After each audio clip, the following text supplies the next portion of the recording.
What's up, guys? What we're gonna do today, rather than me doing my little educational part of this with like a little whiteboard, or it's not even a whiteboard, it's paper that I write on and we talk about, I'm just gonna kind of go off because I'm gonna rant to you guys a little bit about something that I've heard like multiple times this week that I think needs to be addressed, because to me it was something that was obvious, but I guess obviously sometimes when you're in real estate and you see these kinds of things happening all the time, things that are obvious to me are not obvious to the general public or to other people. So this one is for all you potential home buyers out there. And basically what we're going to talk about is the market as far as purchase prices compared to interest rates, and how that, real quick, one, when is the market going to crash? Nobody knows, right? Somebody can tell you, oh, it's going to happen tomorrow, it's going to happen next year, it might happen, it might not. Nobody knows. The only constant in the market is that it's going to change. Will it crash? Yes, at some point, but we don't know when that is, right? The problem with just saying I'm going to wait and to buy a house when the market crashes is that you're not taking into consideration a big factor, which is interest rates, okay? If you're sitting on millions of dollars or hundreds of thousands of dollars cash ready to go, and that's how you're gonna buy your houses with cash, I 100% agree with you. Wait till the market crashes or goes way down and buy your house then, if you're able to. But majority of people aren't sitting on that kind of money, and a majority of people don't buy houses with cash, okay? So what you need to take into consideration is what mortgage rates are doing. Because if the market continues to go down and it does crash, that's great because you're buying something cheaper.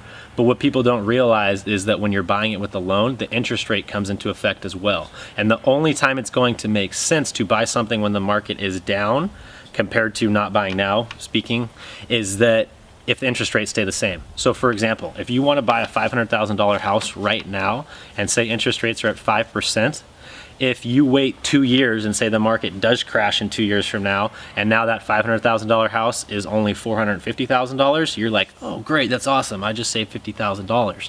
But what happens if mortgage rates go from 5 to 6% or 5 to 5.5%? Basically, you've just evened it out, right? Because the problem is that as the interest rate goes up, for you guys that don't know, interest rate is simply the cost of the money that you're borrowing, right? As that goes up, that's going into your monthly payment, and over the course of the 30 years, however long you have the loan, it's going to cost you more on a month-to-month basis, okay? And quite a bit more. I mean, on average, like just 1% hike in an interest rate is probably $300 or so, give or take. So just take that in consideration. Look at numbers, reach out to me, reach out to your realtor, your lender, whoever it is, and have them draft up a little sheet. And I'll probably do this for another video too, as far as what is it gonna cost me difference as far as if I was to buy a house at a cheaper purchase price, but if mortgage rates go up, or vice versa, or whatever it is. Because like I said, that's a lot of money that you could just be putting into something right now and building equity, and then you can use that equity later on to pull out and refinance, then go buy another property, and then go buy another property, or upgrade to a better property, or whatever it is. It gives you options, right? Rather than just sitting around waiting and saying, oh, I'm gonna wait for the market to go down and buy a house, like it's gonna be this easy thing and that it's something that's guaranteed to happen, okay? I hope that made sense. I hope you guys like that. I hope you guys understand what I'm trying to say by that.